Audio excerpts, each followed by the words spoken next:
রাস্তার পাশগুলো দেখুন, একটা ওই ব্যারিকেড মতো করা আছে যাতে ওরা ওই ব্যারিকেডের বাইরে জিনিসপত্র নিয়ে না এগিয়ে আসে।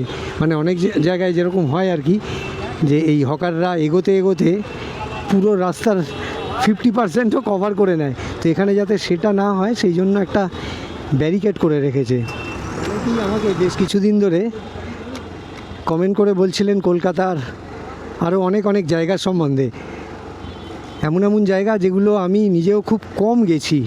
তো আজকে ভাবলাম তার মধ্যে একটা বড়বাজার এরিয়াটা আপনাদের সাথে শেয়ার করি। তো ঢুকে তো পড়েছি, কিন্তু কত দূর গাড়ি নিয়ে ঘুরতে পারবো আমি জানি না, তবে একটু ভিতরের রাস্তাগুলো ঘোরাঘুরি করে দেখাবো। মানে সত্যি বড়বাজার কতটা কনজেস্টেড জায়গা। এখানে গাড়ির সাথে গাড়ি, মানুষের সাথে গাড়ি, মানুষের সাথে মানুষ, ঠেকে যাওয়াটা, গায়ে গায়ে ঠেকে যাওয়াটা খুবই সামান্য ব্যাপার। আর এখানে গায়ে গায়ে ঠেকে গেলে কেউ কিন্তু রাগ করবে না, গালাগালি করবে না। যারা এরকম জায়গায় ঢোকে তারা খুব ভালো করেই জানে যে এখানে এটা খুব স্বাভাবিক ব্যাপার। এবার প্রশ্ন হচ্ছে যে আমি গাড়ি নিয়ে ঢুকে তো পড়েছি, জানি না শেষটায় গিয়ে কোথা থেকে বেরোবো, বা আদৌ বেরোতে পারবো নাকি আবার ব্যাক করতে হবে।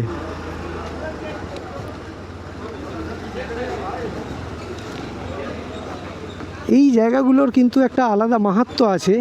এখানে আপনি ঠিক ওইভাবে রাস্তা খুঁজলে চলবে না, রাস্তা বা ফুটপাথ খুঁজলে চলবে না। এটা কলকাতার একটা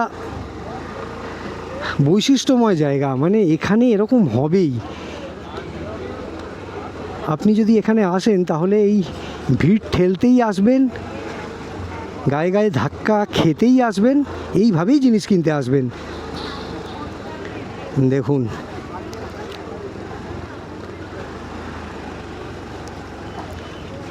সত্যি কলকাতা খুব অদ্ভুত জায়গা।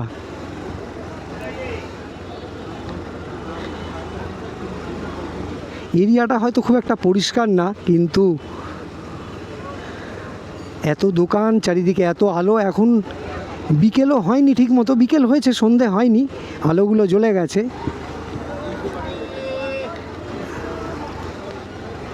আমার চাকাটা ওই সামনের ছেলেটার পায়ে হালকা করে ঠেকে গেল, কিন্তু ও কিছুই বললো না।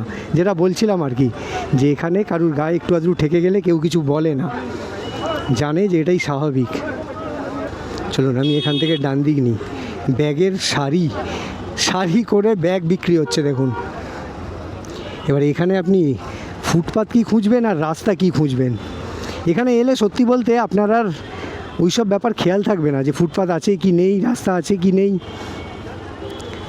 আপনার চোখ এতটাই ধাঁধিয়ে যাবে এত জিনিসপত্র দেখে, তখন আপনার শুধু পকেটের চিন্তা হবে যে কাছে কত টাকা আছে, কোন কোন জিনিসটা কিনতে পারবো আর কোনটা শুধু দেখে চলে যেতে হবে, কিনতে পারবো না।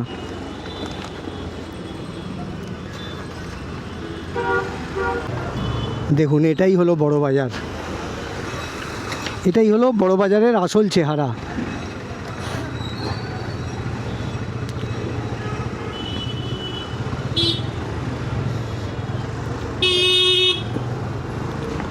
সত্যি বলতে এখানে ফুটপাথ বা রাস্তা নিয়ে মাথা ঘামানোর মনে হয় না কারুর কাছে টাইম আছে বলে। যারা এখানে আসে তারা শুধুই তাদের প্রয়োজনের জিনিস কিনতে আসে। তখন শুধু সঠিক জিনিসটা সঠিক দোকান থেকে সঠিক দামে পেলেই হলো, আর কিভাবে নিয়ে বাড়ি ফেরা যায় সেই চিন্তাই মাথায় থাকে।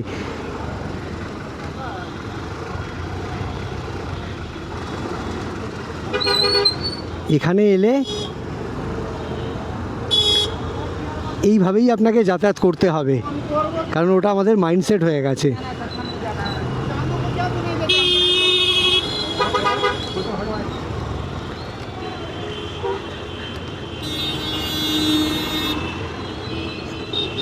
আস্ত গোটা বড়বাজার দেখানো মুখের কথা না,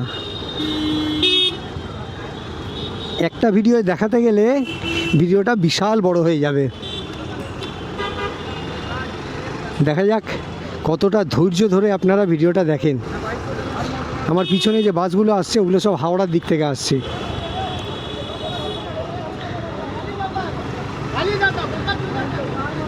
দেখুন একটা সাইডই আমি আপনাদের দেখাচ্ছি, কারণ উল্টো দিকে যে সমস্ত দোকানগুলো রয়েছে ফুটপাতের ওপর ওটা অনেক দূর হয়ে যাচ্ছে, এখান থেকে দেখালে আপনারা ভালো করে বুঝতে পারবেন না। তাই আমি এই বাঁ দিক চেপে চেপেই চালাচ্ছি, যাতে একটা দিক দেখেই আপনারা আন্দাজ করে নিতে পারেন যে বড়বাজার চত্বরটা আসলে কেমন। প্রত্যেক দিন এখানে এই রকমই হাজার হাজার লোকের ভিড় হয়।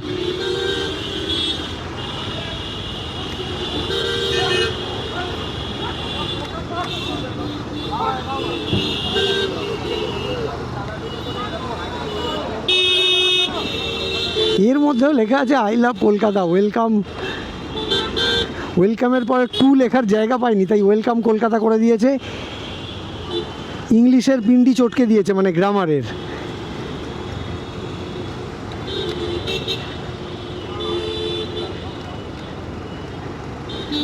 যাই হোক, এখানে আমার বলার তেমন কিছু নেই, দেখলেই আপনারা বুঝতে পারবেন।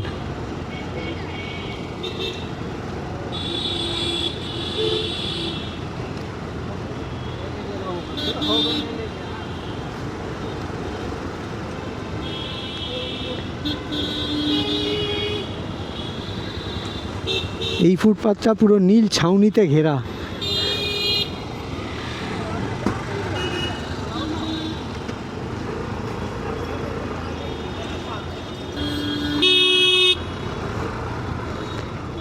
আমি আপনাদের দেখাবো বলে বাঁদিক চেপে চেপে যাচ্ছি, আর ট্যাক্সিটা বাঁদিক চেপে চেপে যাচ্ছে, কারণ ওকে প্যাসেঞ্জার নিতে হবে। এরকম কেউ বস্তা নিয়ে হয়তো বুক করবে, তারপর টাকা নিয়ে রফা হবে।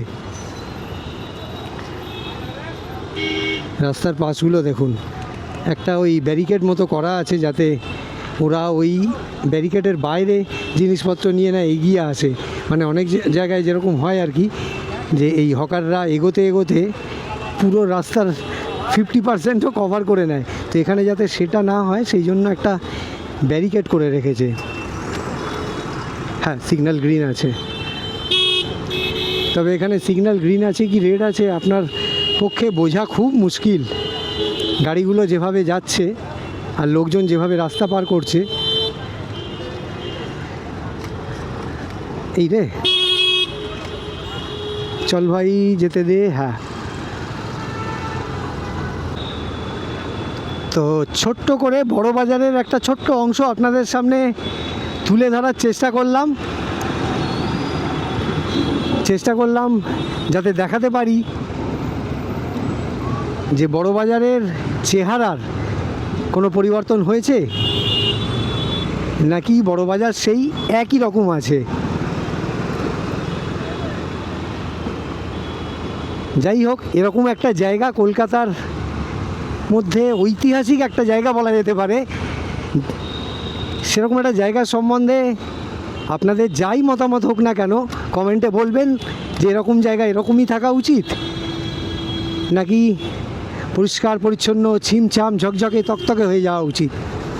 তো আমার আজকের ভিডিও আমি এখানেই শেষ করব। তার আগে একবার বলে নিই যে আমার ভিডিও, আমার চেষ্টা যদি আপনাদের ভালো লাগে তাহলে আমার চ্যানেলটাকে সাবস্ক্রাইব আর আমার ভিডিওটাকে লাইক আর শেয়ার করে দেবেন। আবার এরকমই কোনো ভিডিওতে কলকাতার অন্য কোনো অংশে দেখা হবে, কথা হবে। ভালো থাকবেন, টাটা।